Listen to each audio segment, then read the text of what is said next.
Live from downtown Detroit, home of WDIV and Click on Detroit, Local 4 News at 6 starts now. Despite the uncertainty surrounding antibody tests, one local community has decided it is better to get a head start now. Grant? She's waited 56 days to be reunited with her son, now a COVID survivor. Coming up, one mother's story of love and patience. All right, Grant, but we begin here at 6 with our weather and an on-again, off-again storm threat that could get interesting during the overnight hours. Got a taste of it a bit this morning with rain and thunder and some lightning. Ben, pretty active on 4 Live radar today.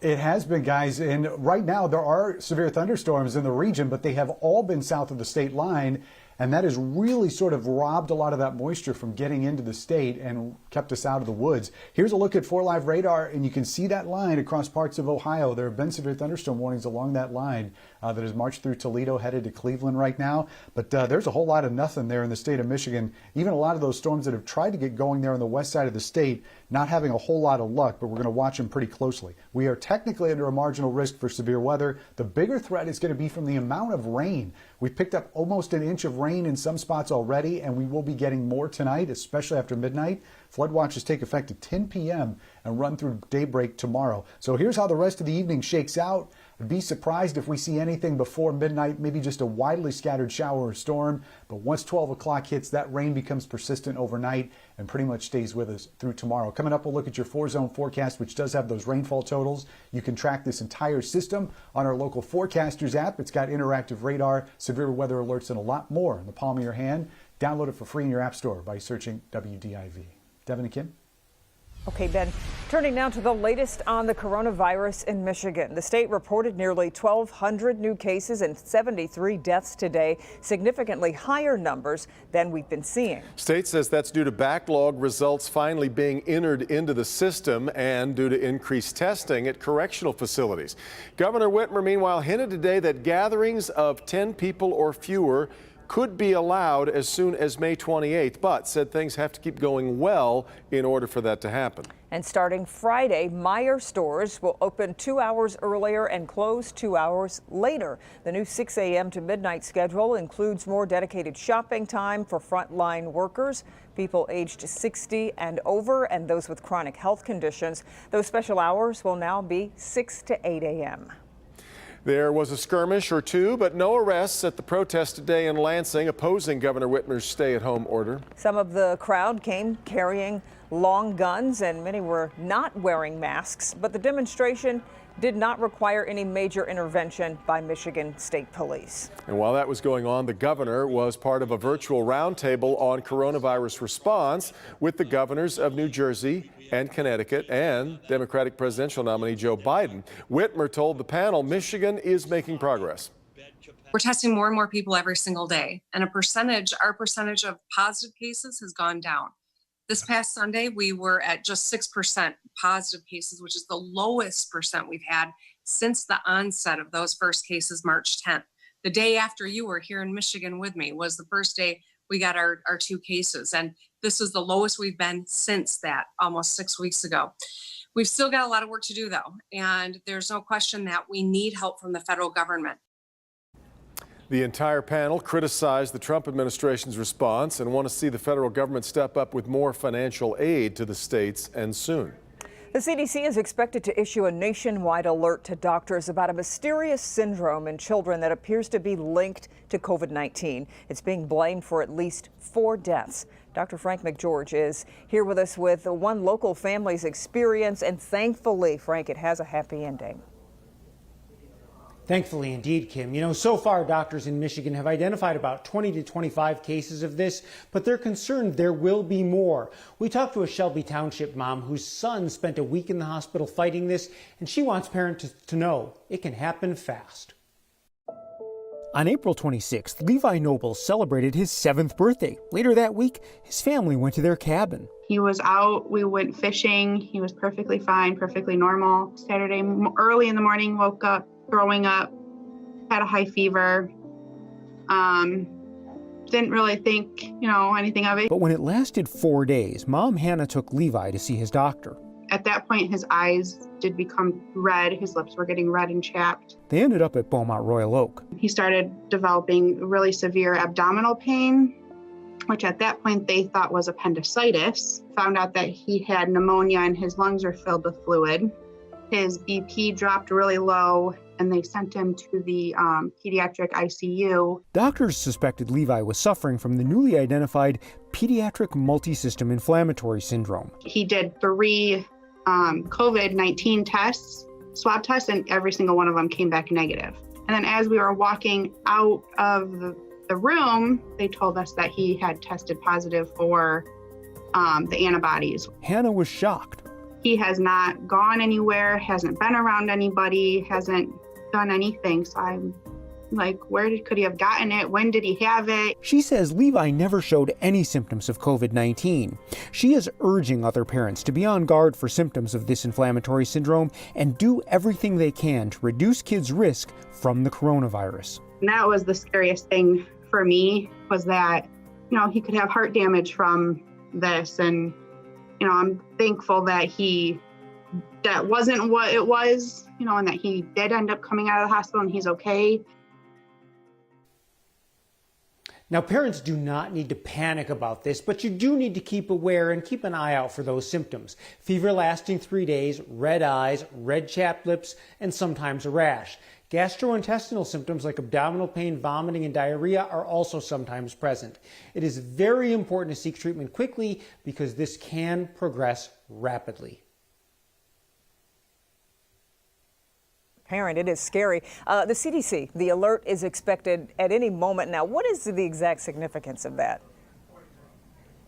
Well, Kim, it'll help really raise awareness of this among doctors. The initial symptoms are not something that would generally sound alarm bells in children, but given this syndrome, that actually has to change, and kids will need further evaluation when they present with those symptoms. Yeah. Back to you. I'm so glad little Levi is going to be okay. We appreciate it, Frank. Well, there's still so much we don't know about antibody testing, from its reliability to its relevance, really. But one community has decided there is value in moving forward by testing first responders. Sean Lay shows us how it works in Northville Township.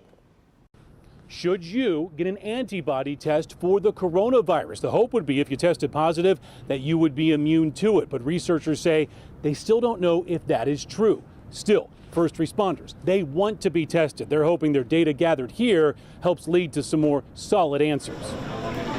Hundreds of first responders being tested for coronavirus antibodies at Ward Church in Northville Township. We've been wanting to host testing for some time, and so when this opportunity developed, we absolutely said, we're in. We're now seeing this type of testing all over Metro Detroit. Local governments admit the jury is out on what the test results really mean, but they believe it is important to begin gathering data from first responders. You've got platoons of folks coming in, and you need to know what their condition on a going forward basis. So it makes a lot of sense for us to have this test. This is a new virus, and there's going to be a lot of knowledge coming out of different kinds of testings. An antibody is a protein your body makes to try to neutralize something foreign in the body like a virus. But medical experts say antibody tests for the coronavirus right now aren't that reliable. First responders want to know if they had the virus. They want to know if they're now immune to it, and there still is no answer to that question. Dearborn's Access, the largest Arab American community nonprofit in the nation, raised the money to test 400 first responders in western Wayne County today. There's a number of things that we're trying to learn about this COVID-19 that is not well understood, but we feel that this information is extremely important to kind of understand what does this really look like. A lot of these antibody tests we keep hearing are unreliable. The test being used here today, however, has been given emergency use authorization by the FDA. In Northville Township, Sean Lay, Local 4. Okay, Sean. A local family told to prepare for the worst had their prayers answered. Against all odds, John Zell Moore was discharged from Beaumont Royal Oak this afternoon. Grant Herms joined his mother today as she welcomed the COVID-19 survivor home after nearly 2 months. When her son was diagnosed with COVID-19, Betty Moore didn't know if she'd see him alive again. But today, he's going home, and it's a reunion worth waiting for. Betty Moore has waited long enough. So very good, so very good. I'm just I'm just so excited. I'm holding back the tears. I just want to see him and give him a hug.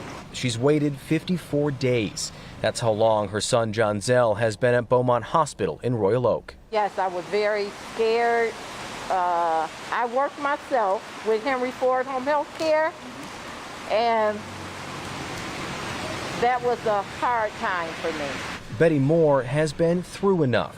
A nurse herself, she had to keep going to work, unable to see her son even after he was placed on a ventilator twice.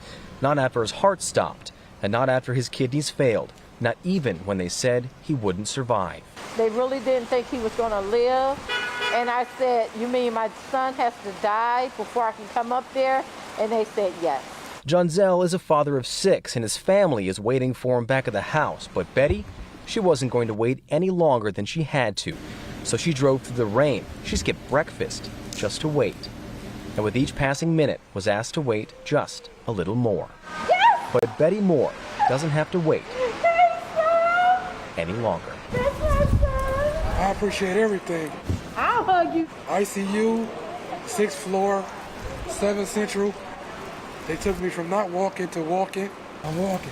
I walked in there, I'm gonna walk out. I just feel so blessed. Praise God, praise God.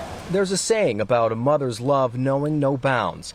And when it counts, the same seems to be true for a mother's patience. It feels wonderful. In Royal Oak, Grant Herms, Local 4. Boy, that is sweet to see. Yeah. All right, Grant. A new scam is targeting seniors here in Metro Detroit, giving false hope to those hoping to avoid falling ill with the virus. That's right. As consumer investigator Hank Winchester shows us, lost money is just part of the problem. Many seniors right now in Metro Detroit receiving a call or an email. It certainly sounds interesting. A cure for COVID-19. The problem? It's a big scam. And unfortunately, before some realize it, it's too late. They're out there right now, scammers looking to take advantage of you online. One way they're working to get you, offering up fake COVID-19 vaccines. The pitch seems simple. You pay $29.99 and it's sent right to your doorstep. The problem? It's a complete fake. A vaccine does not exist, and Michigan's Attorney General Dana Nessel tells me she's tracking these high-tech thieves. That's our number one job, is fighting back against these scams and these cons. And we continue to see them. We see new ones every single day. Every day there is some new medical vaccine or a way to cure yourself of COVID. And unfortunately, these solutions, not yet. They do not exist. Attorney General Nessel has been posting the latest scams on her website, and we have been also on the Help Me Hank page. And the vaccine scam is one that is making the rounds again right now. Typically, these scammers are just trying to take your personal information that's been entered online, and then the goal to steal your identity. The FBI having trouble tracking them down because once they have your information, they're gone. They set up a new location and begin a new scam. Here in Michigan, seniors are being targeted right now with the vaccine scam. They're being sent emails and in some cases receiving phone calls. If you get a call about a vaccine, just hang up. It is 100% a scam.